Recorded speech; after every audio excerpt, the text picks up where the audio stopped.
All right, sports fans, how's everybody out there doing? William Martin coming at you one more time here on YouTube with another edition of the 300 Pounds of Sports Knowledge Podcast. Now, the Boston Celtics brought their lunch pail with them to San Francisco as they defeated the Golden State Warriors last night, 120 to 108 in game number one of the NBA Finals to steal home court advantage, while they also served notice to anyone who doubted them heading into this series. Now, Boston was able to erase a 12-point deficit at the end of the third quarter as they went on to outscore Golden State 40 to 16 in the final frame. Now, as usual, as has been the case for the C's throughout this postseason run, they did it with their defense as they limited Golden State to shooting 44% from the field while they themselves shot over 50. Also, a big part of that was limiting Jordan Poole to 9 points coming off of the bench. And that's important because Jordan Poole, throughout this postseason run for the Warriors, has been instant offense. You think about what he did to the Denver Nuggets in the first round. You think about how important he was in the second round against the Memphis Grizzlies, and then finally against the Dallas Mavericks in the Western Conference Finals. But defensively, this is a different beast that Poole and the Warriors are facing with the Boston Celtics. Now, I know that the Warriors did not play in a week prior to last night. I'm not going to call it rust. I think it was just the fact that the Celtics were simply the better team last night. And the Celtics, they found a way to pick up Jason Tatum, who only had 12 points on 3 of 17 shooting from the floor. But you think about six big three-pointers coming from veteran Al Horford, as well as Marcus Smart shooting 4 of 7 from downtown, and then Jalen Brown coming up with 24 points as well. Now, for the Celtics, they got to feel good. They've already gotten a split, but they want to try to find a way to return to Beantown up 2 games to nothing. Easier said than done because obviously, excuse me, the Warriors are going to make adjustments ahead of game two. No, I do expect Golden State to force the tempo a little bit more and really try to make this a track meet. I think when the game is in that realm, obviously it favors the Warriors, and they want to get guys like Jordan Poole involved coming off of the bench. Now, I don't see Tatum having two bad games in a row for Boston like he did last night.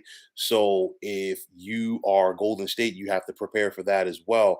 But with that said, can you expect another game where Al Horford is so deadly from downtown as well as Marcus Smart? So we'll have to see. Honestly, at the end of the day, it's all going to balance out each other. Steve Kerr versus Ime Udoka, the coaches trying to make adjustments. Steve Kerr is going to be tested in this series as far as making adjustments. Ime Udoka, obviously, he's in his first year as the head coach of the C's, but you know what? He's made a living as far as making adjustments, especially in the last two series for Boston in the conference semis against Milwaukee, and then of course in the conference finals versus the Heat.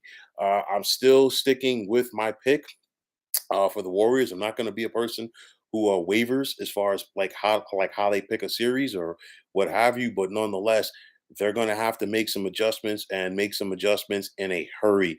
I think obviously the Warriors want to head to Boston with the series tied at 1 game apiece and try to gather themselves and get some momentum. So I think we're going to see them come out stronger. The Celtics are definitely going to look to answer that bell, and let's see which style is going to dictate the pace in game number two. Boston, they felt Golden State out throughout that game, and then of course they dominated the fourth quarter. If you're Golden State, you can't let that happen again because so much is riding on this game. As you definitely don't want to go down 0-2 to Boston, where the fans are going to be going crazy because Game Three will mark the first NBA Finals game in Boston since 2010. So I'll let you use your own imagination there to ask yourselves how excited that the folks are going to be in Beantown for that one. But nonetheless, let's see what type of adjustments that the Warriors can make for game number three tomorrow night. Boston, you could say that they shocked the world, but at the end of the day, they didn't shock themselves, obviously, last night with their victory. And let's see what Boston can try to do to build off of that heading into game number two. So, folks, that is going to wrap it up. And as always, I want to take this time out to thank you for tuning into the 300 Pounds of Sports Knowledge podcast here on YouTube. I want to take this time out to thank all of you fine folks out there for tuning in.